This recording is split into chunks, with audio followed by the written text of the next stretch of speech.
Bismillahirrahmanirrahim. Assalamualaikum warahmatullahi wabarakatuh.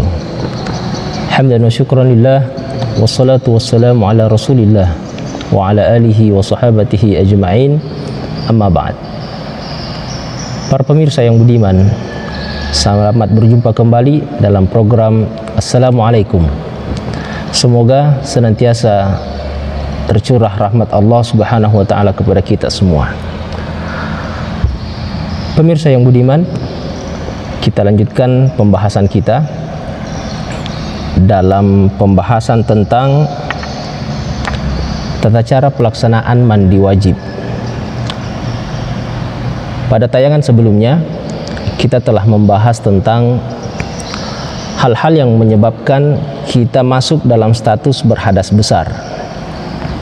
Dalam pembahasan taharah kemarin sudah kita bahas bahwa ada dua keadaan yang mengharuskan kita bersuci karena status kita yang sedang berhadas kecil dan juga berhadas besar.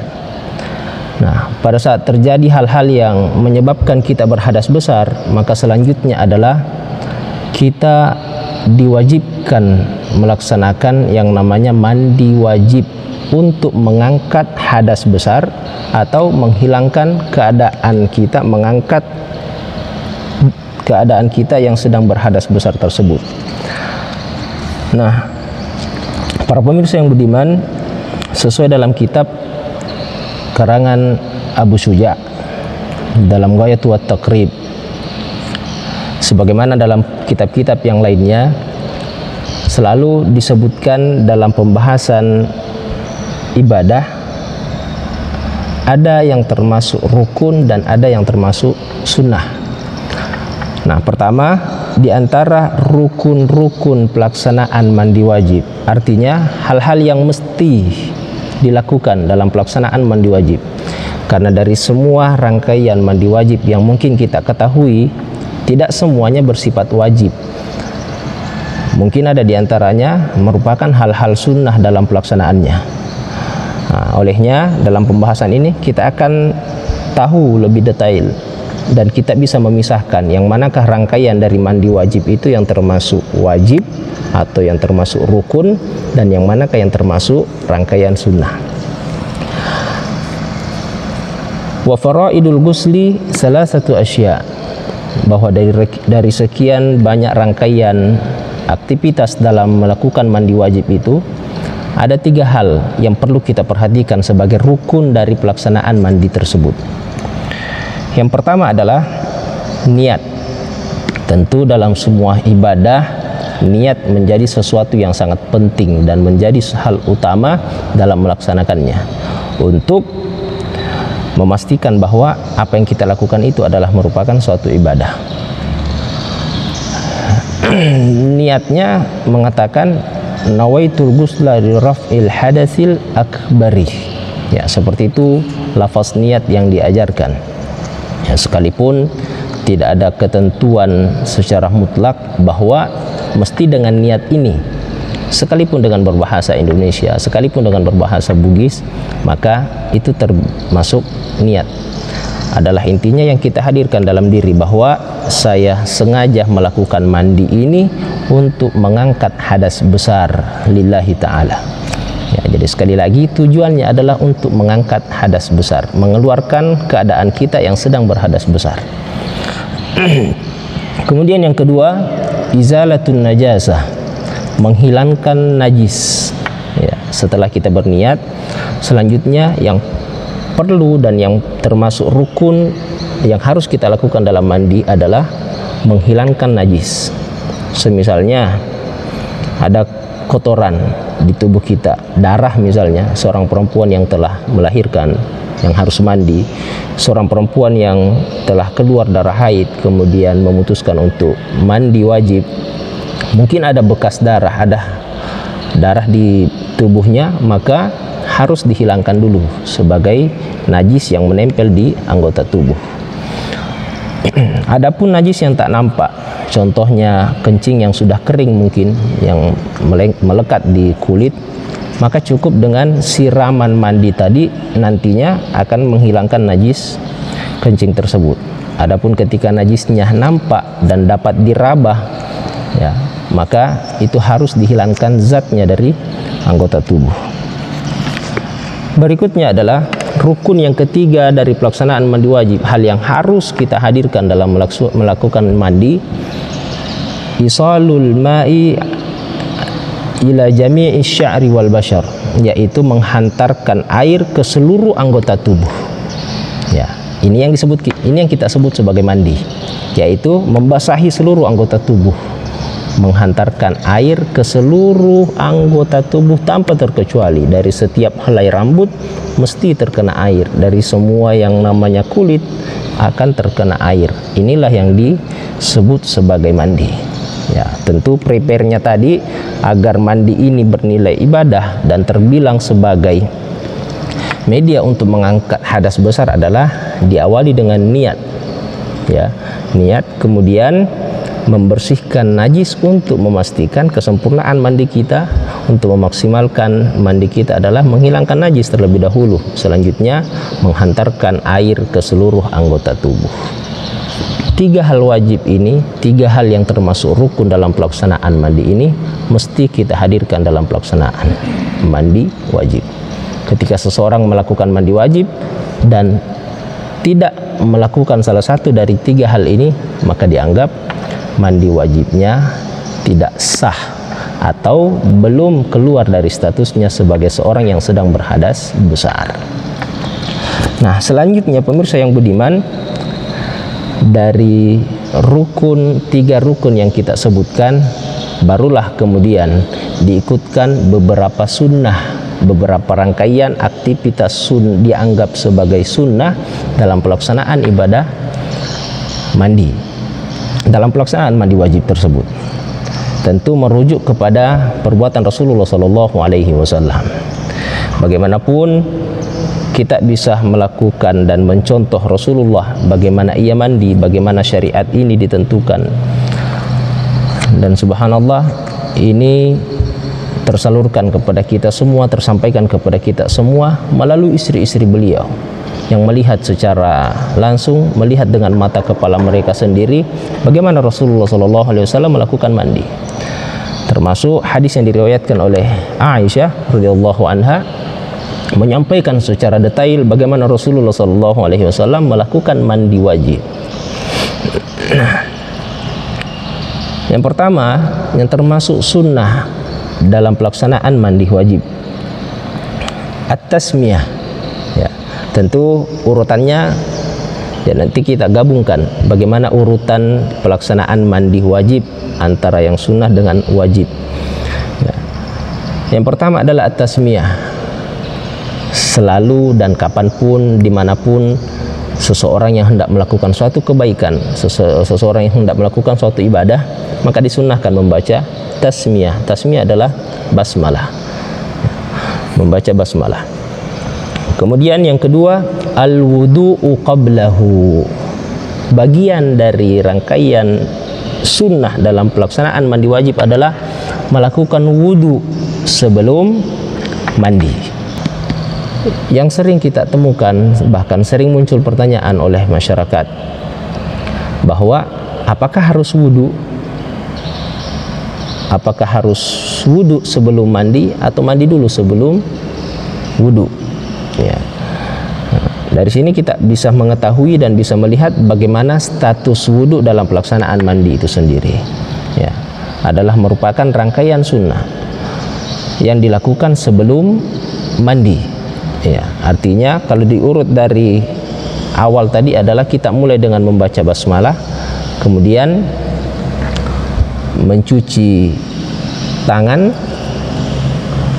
kemudian menghilangkan najis, barulah kita berwudu sebelum nantinya menghantarkan air ke seluruh anggota tubuh. Nah, persoalan wudu yang dilakukan sebelum mandi wajib sesuai dengan hadis yang diriwayatkan oleh Aisyah radhiyallahu taala anha, bagaimana beliau menyaksikan melihat Rasulullah melakukan mandi, bahwa beliau mengawali mandinya dengan berwudu sesuai dalam teks hadisnya mengatakan berwudu sebagaimana ketika ia hendak sholat, wudunya untuk sholat. Ya, sama persis pelaksanaan wudu ketika hendak kita melakukan salat. Ya, sekalipun dalam persoalan wudu ini muncul beberapa pendapat, ya, menyikapi dari sekian begitu banyaknya riwayat yang menceritakan bagaimana Rasulullah mandi. Dalam riwayat Ibnu Abbas mengatakan bahwa di akhir hadisnya itu setelah menjelaskan Rasulullah memulai mandi, wudu, mandi, membasuh tangan, membasuh kepala, di akhir hadisnya ada satu kalimat yang mengatakan summa tanahha min maqamihi, kemudian ia berpindah dari tempat berdirinya, summa ghasala qadamaihi, kemudian ia mencuci kakinya. Ya, jadi setelah selesai pelaksanaan mandinya, kemudian dia berpindah dari tempat berdirinya, tempat ia mandi, kemudian mencuci kedua kakinya. Nah, dari sini muncul perbedaan bahwa ketika wudu sebelum mandi ini, wudunya dimulai dari mencuci tangan, kemudian ke anggota wudu selanjutnya hingga kepada mencuci telinga, dan dicukupkan sampai di situ, tidak mencuci kaki. Ada pendapat yang mengatakan demikian, merujuk kepada hadis yang diriwayatkan oleh Ibnu Abbas tadi, bahwa ternyata Rasulullah SAW menyengaja mencuci kaki di akhir mandinya. Nah, itu membuktikan bahwa pada saat wudunya tadi belum dituntaskan sampai mencuci kaki, agar mandi dan wudu ini menjadi satu kesatuan dalam pelaksanaannya. Itu salah satu pendapat. Nah, namun ada juga yang memahami bahwa yang dimaksudkan oleh Ibnu Abbas dalam riwayatnya ini bahwa Rasulullah berpindah dari tempat ia berdiri kemudian menyengaja mencuci kakinya adalah, ya, karena di zaman Rasulullah SAW beliau mandi dengan beralaskan pasir, beralaskan tanah. Ya, tentu setelah selesai mandi atau pada saat mandi, tentu kaki berlumpur, tentu kakinya terkena pasir, maka perlu untuk berpindah dan membersihkan kaki secara khusus. Wallahu alam. Ya, pendapat yang masyhur, pendapat yang terkuat adalah mengatakan berwudulah seperti wudu yang engkau lakukan pada saat hendak sholat. Maka tidak menjadi persoalan ketika kita menyempurnakan wudu atau dicukupkan sampai di telinga, kemudian di akhir mandi nanti kemudian kita menyengaja untuk mencuci kaki secara keseluruhan. Nah, selanjutnya pemirsa yang budiman, di antara perkara-perkara sunnah yang dilakukan pada saat mandi wajib adalah imrarul yadi alal jasad.